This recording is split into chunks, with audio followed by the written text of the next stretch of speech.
Now, because this is a power sports show, basically, if it's got wheels, and there's even a few vehicles without wheels, there's going to be electric vehicles. They're coming at us fast, and our government wants us to use them. I don't think they're quite there yet, but they're getting more interesting. My wife owns an electric bike. I honestly think it's hysterical fun. And the fact that it does 26 miles an hour as a bicycle is just crazy. But if you're looking for a little more than an electric bike, there are many companies here like Tromax. The one that caught my eye is obviously not an electric bicycle and not just an electric motorcycle. It's an electric motorcycle with bags on it. So perhaps an electric adventure bike? Take a look at this right here. This is the MC10 Trail X. And yes, as mentioned, we've got bags with an alarm. So it's essentially an electric bike. Build quality looks fantastic. Nice battery. More of a bicycle braking system than a motorcycle one. And I'm going to tell you, that concerns me ever so slightly, because when we look at the specs, this will do 56 miles an hour. And yeah, like I said, I've gone 26 miles an hour on my wife's electric bike, and this thing does significantly more than that. Now, it is 225 pounds, which I don't know whether that's good or bad for an electric bike, but I'm not sure that I want to be rocketing at 56 miles an hour on an electric adventure bike and count on bicycle brakes to stop. So that could be interesting, but it is a very interesting product, and this is the first time walking through the show that I've seen bags on any electric bike. But it's not the only one. Take a look at this other product Tromax has. We've got bags on what looks like an awesome little electric Grom. I'm not sure if you buy this for the child in your life or whether you buy this for the hoodlum in your life, but sure enough, we have got a little electric Grom, and they've strapped a couple of bags on there. This is the Minnow Bee Mini Adventure for Wild Fun. It has a range of 56 miles, and like my wife's bicycle, a max speed of 28 miles per hour.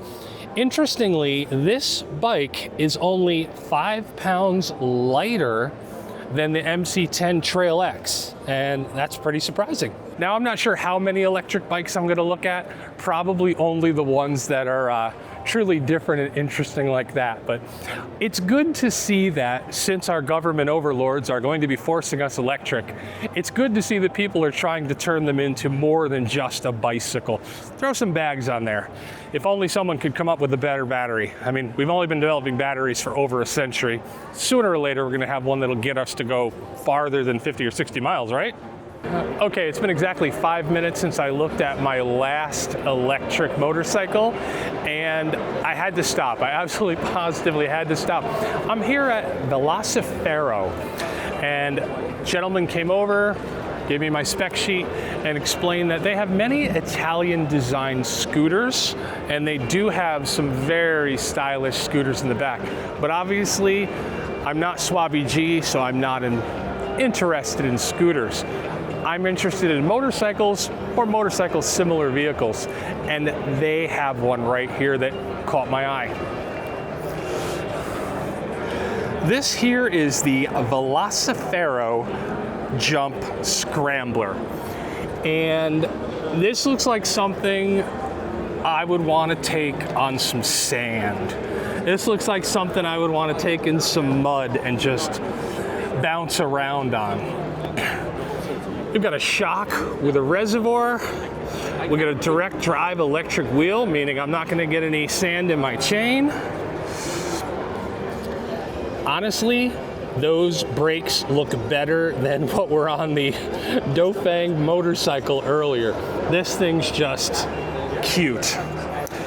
We're looking at a max speed of 55 miles an hour, around a 50-mile range, and that's pretty wild. I definitely do not want to be doing 55 miles an hour on those wheels, but this is stylish. I like how it's not wrapped in too much plastic.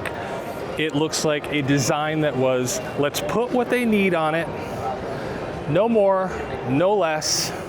I imagine people would buy something riding around campus or in tight city traffic. But yeah, for me, I would just want to take this and find myself some mud and spin that electric wheel in it, find myself some sand and hammer myself down. I'm very surprised that I'm finding interesting little electric bikes. It's kind of cool. And that's something that I just don't see normally. No one anywhere has ever rolled up riding an electric motorcycle. So I'm glad to be at the show and getting a look at what's here and what's coming. All right, I felt I was hitting you with a little too much electric content, and I thought, let's go to a bike manufacturer. Let's look at some oil burning, fuel burning, hard rubber on the road motorcycles. That really was my intention. However, then I stumbled across this. I had absolutely no idea that Royal Enfield was producing an electric motorcycle. You can tell that they looked back at their catalog, looked at some classic styling, and used that here on their electric bike. This is slick, just absolutely slick looking. And unlike the bicycle-oriented bikes, this looks solid. This looks like it is a motorcycle.